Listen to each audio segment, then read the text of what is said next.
May tanong may sagot kay Atty. Maymay. So may kabit si Mister.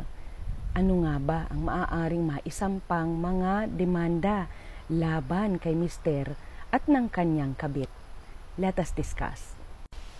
At your option ay maaari mong maisampa ang mga sumusunod na kaso.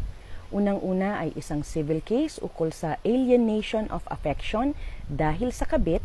Pangalawa ay isang criminal case ng concubinage laban sa iyong mister at kanyang kalaguyo. O pangatlo ay isang criminal case ukol sa paglabag ng Republic Act No. 9262 o Anti-Violence Against Women and Children Act laban sa iyong asawa at ng kanyang kalaguyo. Una ay ang alienation of affection. Alinsunod sa Article 26 ng Civil Code of the Philippines ay maaaring masampahan ng civil case ng alienation of affection ang kabit na sumira o di naman kaya ay dumistorbo sa buhay mag-asawa o buhay pampamilya.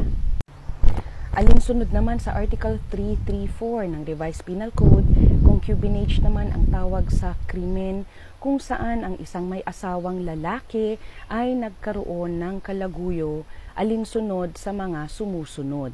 Unang-una ay ang pagpapapasok at pagpapatira sa kalaguyo o mistress sa konjugal na pamamahay.